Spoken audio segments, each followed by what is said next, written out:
JTBC는 또 앞서 설명드린 윤 전 대통령이 취임 전부터 썼던 개인 휴대전화 통화 내역도 입수했습니다. 지난해 3월부터 11월까지 9달 분량인데 가장 눈에 띄는 건 김건희 여사 관련 수사가 논란이 될 때마다 박성재 법무부 장관과 여러 차례 통화가 이뤄졌다는 겁니다. 이어서 박현주 기자입니다. JTBC가 확인한 윤석열 전 대통령의 개인 명의 휴대전화 통화 내역은 지난해 3월부터 11월까지로 9달치입니다. 비화폰으로 갈아타기 전 통화 내역이 담긴 겁니다. 윤 전 대통령은 김건희 여사 수사 주요 국면마다 박성재 법무부 장관과 통화했습니다. 디올백 수수 의혹 수사가 본격화되던 지난해 5월부터 박 장관과 통화한 횟수만 최소 15번입니다. 지난해 5월 4일 오전 9시 36분 윤 전 대통령은 박 장관에게 전화를 걸었습니다. 이날은 이원석 당시 검찰총장이 김 여사 디올백 의혹 사건 신속 수사를 지시하고 검사 3명을 추가로 파견한 사실이 언론에 알려진 바로 다음 날입니다. 전담 수사팀을 꾸린 직후 이 전 총장이 박 장관에게 검찰 인사를 늦춰달라고 요청한 뒤에도 전화는 이어졌습니다. 윤 전 대통령은 지난해 5월 12일 박 장관과 하루에만 1시간 단위로 4차례 통화한 것으로 나타났습니다. 이원석 당시 총장의 요청에도 불구하고 윤 전 대통령의 통화가 이뤄진 다음 날 법무부 장관은 검찰 인사를 냈습니다. 총장을 보좌하는 대검 검사장 8명 중 6명과 김 여사 수사를 지휘하는 중앙지검 지휘부가 대거 교체됐습니다. 1박 2일 지방 일정을 소화하던 이 전 총장은 출장을 취소했습니다. 한숨과 침묵을 섞어가며 불만을 공개적으로 드러냈습니다. 총장님과 충분히 사전 조율을 거친 게 맞습니까? 어제 단행된 검사장 인사는 제가 이에 대해서 더 말씀드리지 않겠습니다. 하루 뒤인 5월 15일 이번엔 박 장관이 윤 전 대통령에게 전화를 걸었습니다. 디올백 수사 무혐의 결론이 나온 전주 주말에도 2차례 통화를 이어갔습니다. 윤 전 대통령이 검찰 수사 지휘권과 인사권을 쥔 박 장관과 김 여사 수사가 사실상 마무리될 때까지 통화를 이어갔던 겁니다. 법무부는 장관과 대통령의 전화는 통상 할 수 있는 일이라며 특별히 할 말은 없다고 밝혔습니다. 박성재 장관은 지난해 12월 4일 비상계엄이 해제된 바로 그날 저녁 이상민 전 행안부 장관 등과 삼청동 안가에서 모인 멤버로 윤 전 대통령의 최측근입니다. JTBC 박현주입니다. 네, JTBC가 입수한 윤 전 대통령 휴대전화 내역은 두 가지입니다. 하나는 계엄 전후에 집중적으로 썼던 경호처 명의 휴대전화, 또 하나는 취임 전부터 썼던 개인 휴대전화입니다. 조혜원 기자와 좀 더 자세히 짚어보겠습니다. 조 기자, 저희가 윤 전 대통령의 개인 휴대전화 내역도 처음 입수해서 공개를 했어요. 그런데 박성재 법무부 장관과의 통화가 눈에 띄는군요.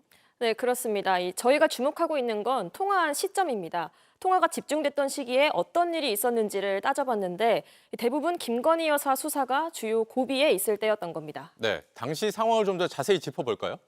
네, 디올백 의혹이 불거졌던 건 2023년 11월입니다. 하지만 해를 넘어서도 총선 국면에서 수사가 속도를 내지 못하고 있었습니다. 네. 그런데 총선 이후에 이원석 당시 검찰총장이 5월 2일 중앙지검에 전담팀 구성과 신속 수사를 지시했습니다.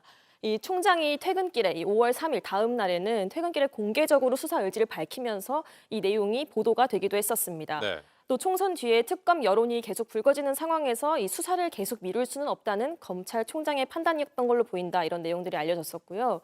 그리고 이 보도 다음 날인 4일 아침 9시 36분에 윤 전 대통령이 바로 이 박 장관에게 전화를 건 내용이 확인이 됐습니다. 네.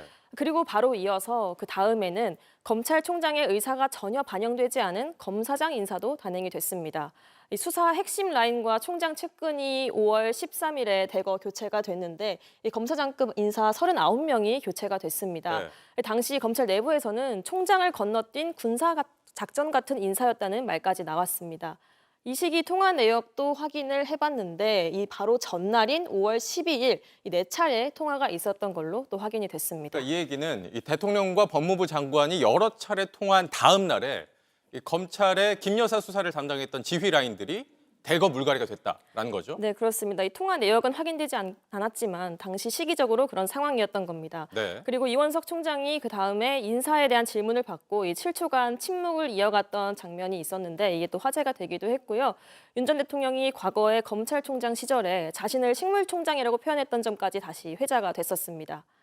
그 뒤로 몇 개월간 뜸하다가 9월 29일에 통화가 다시 이루어졌습니다. 네. 바로 그 다음 주에 김 여사 사건 의혹들, 이 명품백 의혹이 무혐의 처리가 됐습니다. 이 통화로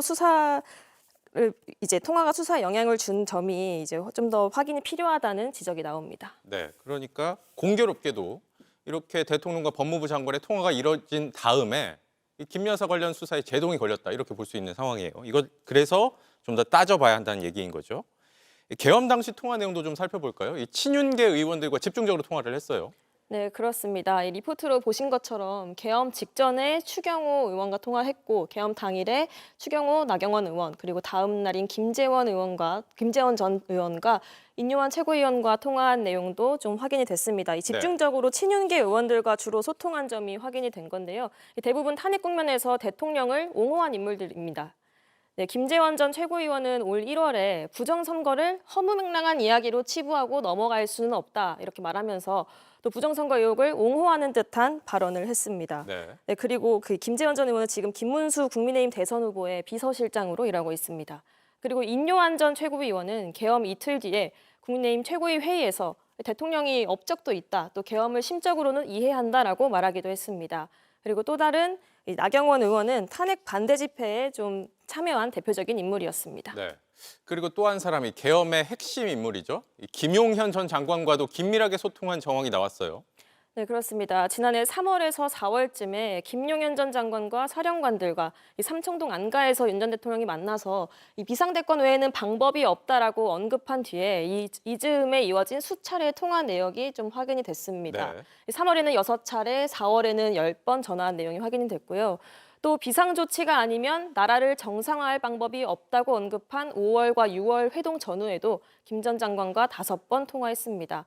이 수사기관이 아직 복구 중인 경호처 비화폰 서버에 담긴 통화 내역도 상당할 걸로 보이는데 이건 추가 수사로 밝혀져야 할 부분입니다. 네, 여기까지 듣겠습니다. 조혜연 기자였습니다. JTBC는 건진법사 전성배 씨가 누구와 주로 연락을 주고받았는지 통화 내역도 확인했습니다. 가장 눈에 띄는 사람이 바로 김건희 여사의 모친 최은순 씨입니다. 두 사람은 김 여사 관련 논란이 불거질 때마다 1시간 반 또는 2시간 가까이 통화하는 등 자주 또 오래 전화 통화를 했습니다. 이어서 김영민 기자입니다. 지난해 9월 25일 민주당 등이 김건희 여사와 장모 최은순 씨를 국정감사 증인으로 채택했습니다. 두 번째 김건희 특검법도 국회를 통과한 상태였습니다. 이른바 김건희 리스크가 고도되던 9월 29일 윤 전 대통령 장모 최은순 씨가 건진법사에게 전화를 걸었습니다. 두 사람의 통화 시간은 무려 1시간 33분 9초였습니다. 김건희 여사를 둘러싼 논란은 10월에도 이어졌습니다. 검찰이 김 여사를 무혐의 처리하는 도이치모터스 수사 결과를 발표하면서 특검의 필요성이 더욱 커졌고 동시에 명태균 게이트 의혹에 불이 붙었습니다. 10월 하순에 이르자 대통령 국정 지지율이 크게 떨어졌고 심지어 김 여사가 대외 활동을 하지 말아야 한다는 목소리가 여권에서도 터져 나왔습니다. 김 여사 대외 활동과 관련된 여론조사가 화제가 된 건 10월 24일. 최은순 씨가 건진법사에게 전화를 걸었습니다. 이날 두 사람은 1시간 48분 24초나 전화 통화를 했습니다. 두 사람의 장시간 통화는 11월에도 이어졌습니다. 11월 6일, 이번에도 최 씨가 건진법사에게 전화를 걸었고 49분 29초 동안 얘기를 나눴습니다. 민주당 등이 세 번째 김건희 특검법을 통과시키고 명태균이 구속된 직후인 11월 17일엔 건진법사가 최 씨에게 두 차례 전화를 걸었습니다. 첫 통화는 38분 36초, 두 번째 통화는 51분이었습니다. 그리고 12월 6일, 두 사람은 47분 41초 동안 전화 통화를 했습니다.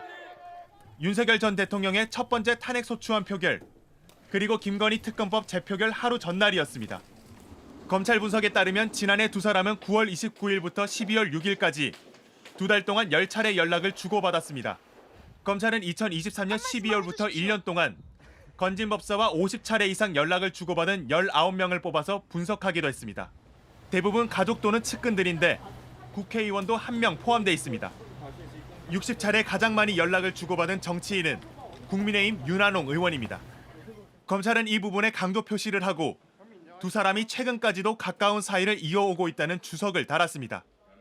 윤 의원은 JTBC에 최근엔 계엄 등을 거치며 의견이 궁금해 전화했을 뿐 동거래나 인사청탁을 나눌 사이가 아니라고 해명했습니다. JTBC 김영민입니다. 건진법사 전성배 씨와 관련해 짚어봐야 할 게 하나 더 있습니다. 전 씨는 10년 넘게 이렇다 할 경제 활동을 하지 않았는데 검찰이 전 씨가 숨어있던 곳을 압수수색한 결과 1억 6천만 원 넘는 현금이 나온 겁니다. 검찰은 이게 청탁 대가나 정치 자금일 수 있다고 의심하고 있습니다. 이어서 양빈현 기자입니다. 건진법사 전성배 씨는 2004년 패션 관련 사업을 벌였습니다. 부도가 났고 직원들 월급도 돌려주지 못했습니다. 2010년엔 인터넷 관련 회사에 투자했지만 이 역시 실패했습니다. 건진법사는 그 이후 별다른 경제 활동을 하지 않았다며 기도비를 받아 생활하고 있다고 진술했습니다. 검찰은 지난해 12월 강남 양재동 은신처를 압수수색하면서 현금 다발을 발견했습니다. 모두 5만 원권으로 총 1억 6,500만 원에 달합니다.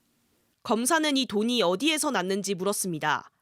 전 씨는 기도비로 받은 현금을 법당 쌀 뒤주에 보관해 놓는다며 3년 전 은신처로 나오면서 윤석열 정권 끝날 때까지 쓸 생활비로 뒤주에서 현금 3억 원을 들고 나온 것이라고 했습니다. 경제활동을 하지 않는 전 씨가 윤석열 정부 내내 강남의 은신처에서 수억 원대 현금을 쓰며 생활한 겁니다. 검찰은 이 돈이 청탁 대가나 정치 자금과 관련된 게 아니냐고 추궁했습니다. 이에 건진법사는 기도비로 받은 돈을 모은 것이라며 최소 1,000만 원에서 최대 3억 원까지 기도비를 받는다고 답했습니다. 실제 법당엔 정관계, 재계 및 유명 연예인 등이 드나든 것으로 파악됐습니다. JTBC 양빈현입니다.